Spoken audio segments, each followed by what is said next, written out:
পতনের পরের বল slot delivery lofted shot. দর্শক ডিপিএলে পার্টেক্স স্পোর্টিং ক্লাবের হয়ে ব্যাট হাতে আলো ছড়িয়েছেন বাংলাদেশের hard hitter batsman Sabbir Rahman. মাঠে নেমে এদিন বিশ্ব রেকর্ড করেছেন তিনি।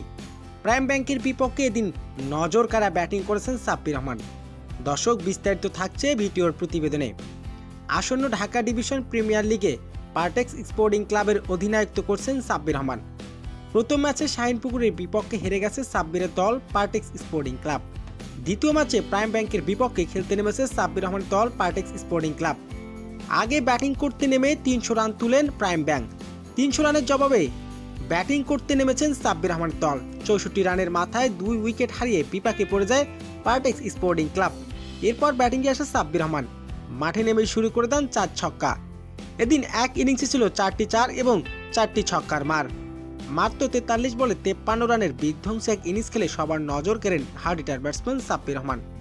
তবে শুধু এদিন সাব্বির নয়, আলাউদ্দিন বাবু খেলেছেন বিধ্বংসী এক ইনিংস। প্রাইম ব্যাংকের বিপক্ষে সহজে জয় পায় পার্টেক্স স্পোর্টিং ক্লাব।